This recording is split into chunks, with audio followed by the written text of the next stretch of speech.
This is the stuff of nightmares. A relentless blizzard, a blood-curdling scream in the night, then terror in the morning light. What could be more horrifying than waking up to find your friends dead around you, lost on a mountainside in the dead of winter? For the 9 young Russian students who perished at the Dyatlov Pass, that nightmare became reality. But how and why they died remains one of history's most chilling mysteries. Let us now travel back in time to the winter of 1959. 9 students from the Ural Polytechnic Institute decided to take advantage of their long winter break and embark on a ski trip to the Ural Mountains. The group consisted of 9 people in total, 2 couples, Yulia Anafrieva and Yuri, Zina Kolyada and Nikolai Thibault, Semyon Zolotaryev and Ludmila Du, as well as Rustam Sloboda, Yekaterina Chernosvetova, Igor Dyalov, and Yuri Dur. This wasn't anything out of the ordinary for them. They loved skiing and hiking, and the cold mountain air held a particular allure for them. The students chose to go to the northern slope of the Ural Mountains, a region known as the Ural. The highest point here is the mountain Autopsy, which stands tall at over 1,500 meters above sea level. The hike itself would have been a challenge, not only because of the altitude and terrain, but also because of the sub-zero temperatures. However,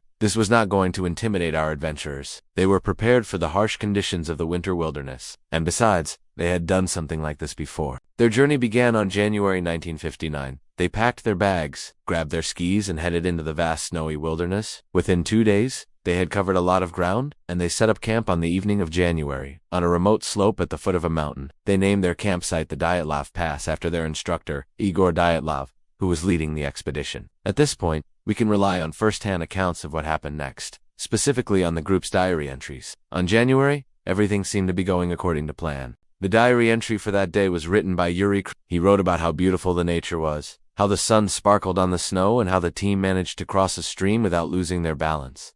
It was a good day. They put up their tent and made preparations for dinner, then went to bed. No one knew that it would be the last normal day for them. As the night wore on, a heavy snowstorm began, wind and snow battering against the tent. They tried to sleep, but the storm was relentless. Around 2 a.m., someone screamed in his sleep, startling everyone awake. Krivonishenko wrote that he comforted the person, presumably his girlfriend, Julia, who had been frightened by a dream. Then they all went back to sleep until around 6 a.m. when another violent shake woke them. According to Krivonishenko, he felt something heavy fall onto the tent. He assumed it was snow, but little did he know that there was something more to the story. After the storm passed, the sky cleared, and the sun shone brightly on the pristine blanket of snow around them. Krivonishenko was relieved that the storm had passed, but he noticed something strange. The tent had been heavily damaged, as if something had tried to claw its way out. But how could this be possible? There was a zipper on the tent that would have to be unzipped from the inside to allow someone or something to escape. Could the violent shake in the middle of the night have caused this damage? Or was it simply the strong winds that somehow magically unzipped the tent?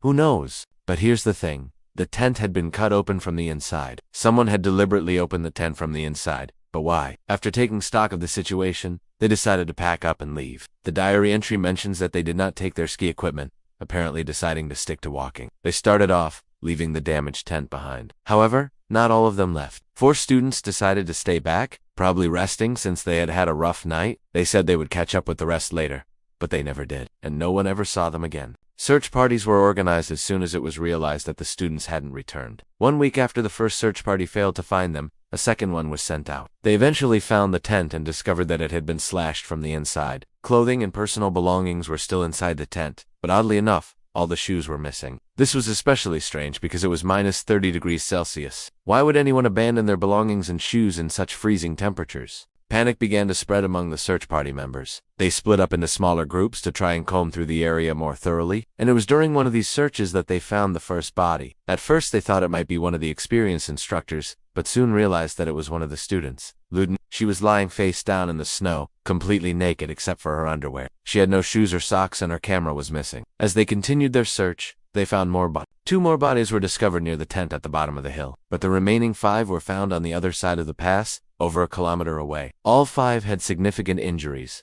Their skulls were crushed, their ribs broken. To add to the mystery, one of them was missing their tongue and eyes. This discovery raised many questions. How could some of the students have climbed over a kilometer up the slope with such serious injuries? And why were only some of the students injured while others were found relatively unharmed? Furthermore, none of the students had any external wounds that could explain the extent of their internal injuries. This lack of external wounds made the case even stranger. The authorities at the time struggled to come up with a plausible explanation, ruling out things like animal attacks or assaults by strangers. So what actually killed these students? Many theories emerged over the years. Initially, an avalanche was suspected. This could explain how the tent was torn apart, why the students were found scattered across the slope, and why some of them had sustained severe head injuries. However, avalanche experts consulted later said that an avalanche would have left deeper marks on the slope and the students would not have been found at such different locations.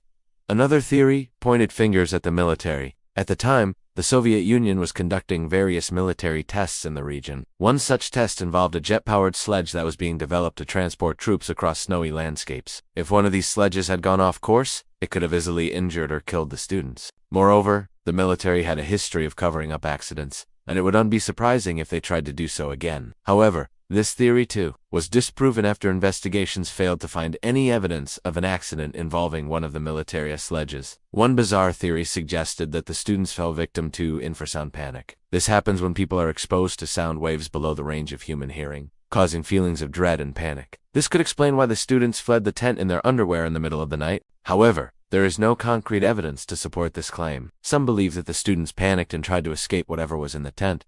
But what was it? A wild animal? Maybe a hallucination brought on by extreme cold. Some say it was an unknown creature lurking in the shadows. Others speak of a monstrous beast that lives in the mountains, preying on those who dare to enter its domain. Whatever the case, it seems that the horrors of that night were too much for some of the students, driving them to desperate measures. Even more intriguing is the fact that UFO sightings were reported in the area on the night the students died. Adding fuel to the fire, some of the students' clothes later tested positive for radioactivity. Was there an extraterrestrial presence in the mountains that night? Did the students stumble upon something they weren't supposed to? Did they witness a UFO and the beings inside attack them? These questions remain unanswered. The locals refer to the area as the Mountain of the Dead, haunted by the spirits of the unfortunate students who lost their lives there. So what really happened at the Dyatlov Pass? In the end, it doesn't matter. The Russian government sealed the case and declared that the deaths were the result of an avalanche, but many experts disagree. In 2019, Russian officials reopened the case. After re-examining the evidence and consulting with experts, they came to the same conclusion as their predecessors, an avalanche. But the question remains, were these students just unlucky enough to be caught in a once-in-a-lifetime avalanche, or was there more to their deaths? From the outset, the incident was treated as though it was suspicious, even though it was officially closed after 57 years. The Dyatlov Pass incident continues to baffle researchers and conspiracy theorists alike. While the avalanche hypothesis has gained traction, many experts argue that the evidence points towards something more sinister: the discovery of the tent with slashes on the inside, the absence of external injuries on the bodies, and the odd behavior of some of the students, particularly those who remained at the camp, are just a few examples that don't quite fit this narrative. It's easy to get lost in the labyrinth of theories surrounding the case, ranging from infrasound panic to military experiments. But perhaps the most disturbing theory is the possibility of an unknown entity responsible for the deaths. The remote location of the incident and the eerie silence that followed the disappearance of the students only add to the enigma. The Dyatlov Pass incident will continue to be a source of fascination and debate for generations to come. The final message, echoing through the frozen silence of the Dyatlov Pass: something happened that science still can't explain. Now check out the mysterious death of Eliza Lamb, or click this other video instead.